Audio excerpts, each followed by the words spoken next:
Your judge is Reverend Father Dexter Pomada.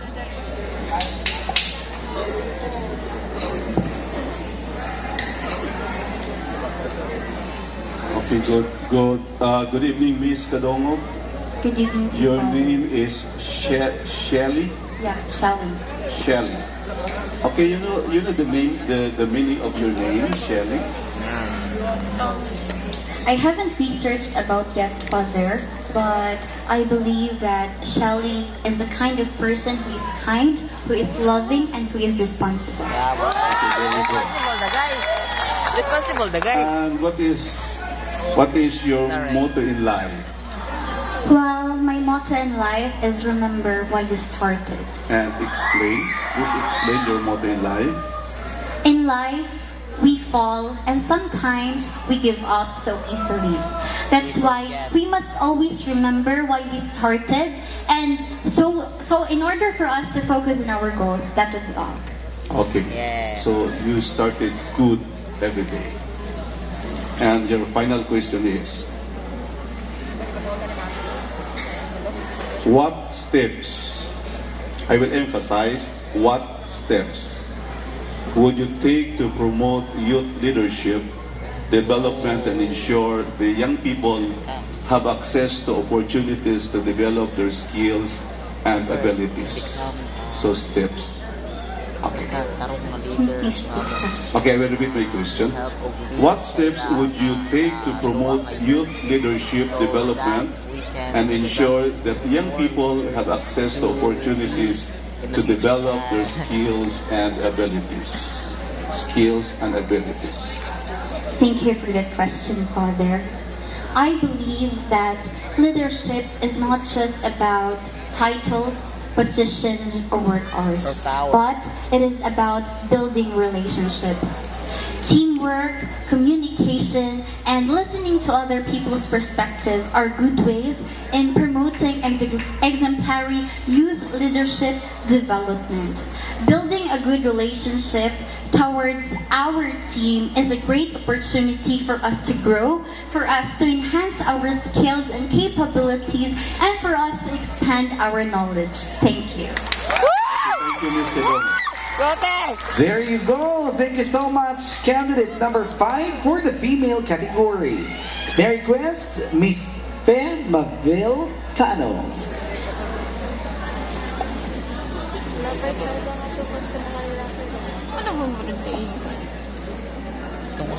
Hi, Carl.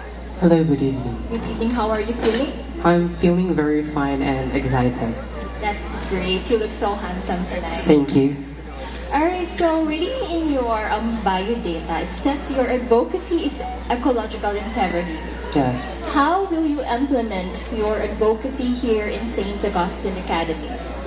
Though, as a student of St. Augustine Academy and as a student, we may not make a huge difference, but I think that the small things like picking up trash in our surroundings, cleaning our surroundings, and planting trees will be a big help in promoting our advocacy, which is environmental integrity. Thank you. Okay, so I will read the final question twice, so please listen carefully. Do you believe that being in a private school gives you an edge over students in a public school? Again, do you believe being in a private school gives you an edge over students in public school? Thank you for the question. Private school may have an advantage in terms of facilities. They may have a more developed facility and equipment and a more accessible resources. But I will have to say no. I believe that it all depends on the students, on their determination to learn and their goals they want to achieve. I believe that the determination of a student can create a huge impact in their life, no matter what their background is. May they come from a public school. I mean, what is a developed and more developed and improved facility and equipment if a student doesn't have a motivation and capabilities in using it? That will be all. Thank you. There you go, ladies and gentlemen. Pair number 5. Let's welcome Last but definitely not the least pair number 6.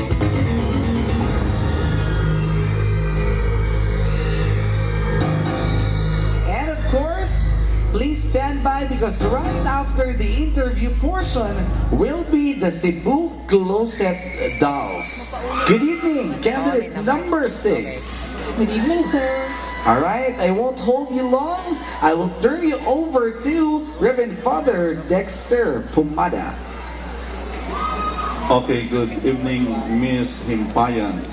Good evening, Father. Samantha Lexri. Yes. Is this the combination of the name of your father and mother? No, just my father.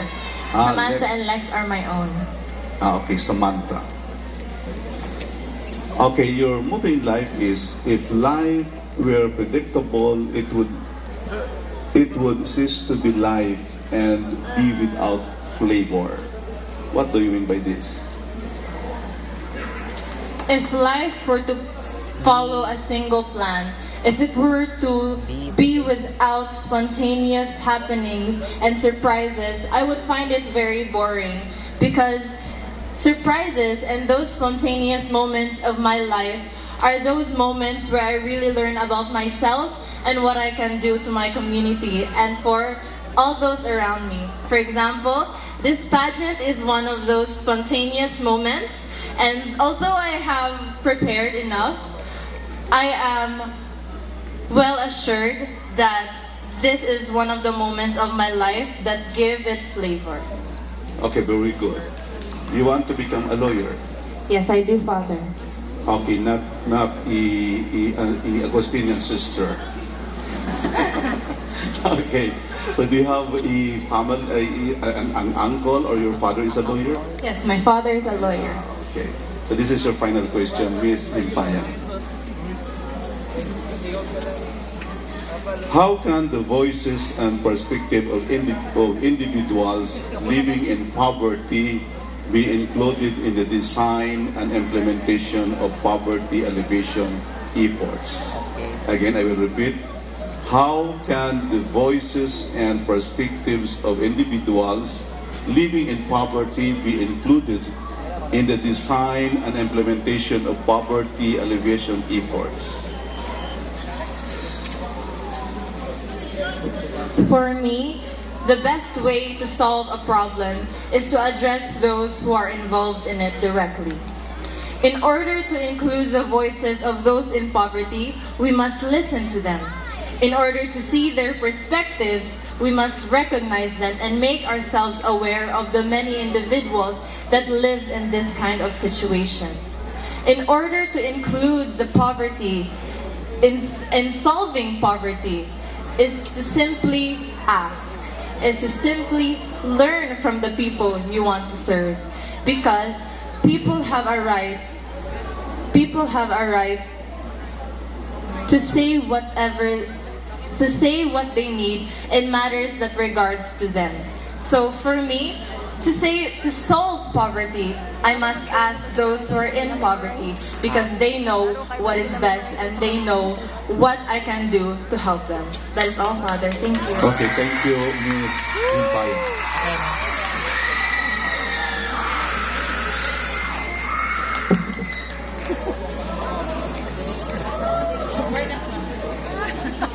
Uy, grade 10 ba yan ang mas support na sa nga? Grade 10. And may request, Ma'am Debbie Rose, temperatura.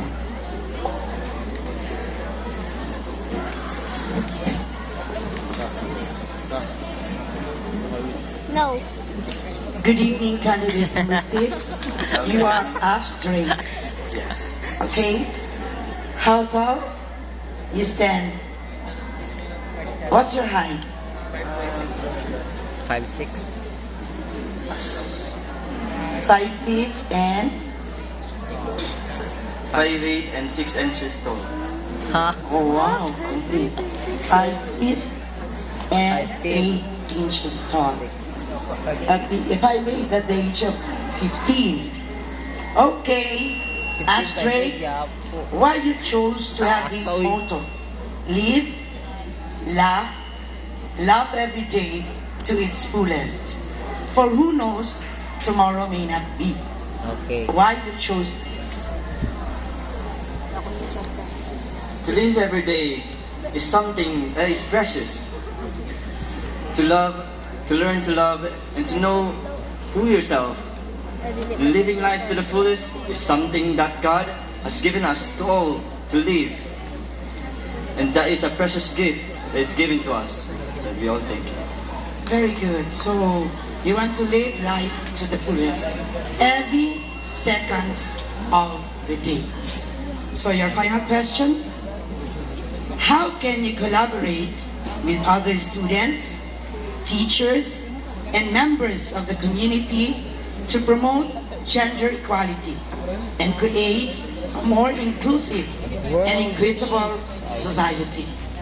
Again, how can you collaborate with other students, teachers, and members of the community to promote gender equality and create a more inclusive and equitable society? Thank you for the wonderful question.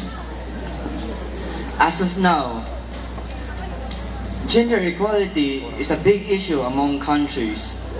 But we Filipinos do not spite such people. Able to express yourself Kira na. Kaya naman. Sige, and having a good heart is something that God has never forsaken us. Sunod mapa. To be able to fully show your true self is something that is needed to be. Because we as a person, how can we truly be our true self when we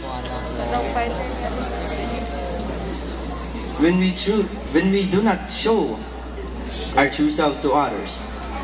Though gender equality is something that we don't Have yet, or we don't fully understand. having a good heart and having a good personality can express your true self. And knowing your bounds is something that we all respect, that we all thank you. There you go, ladies and gentlemen, and I think our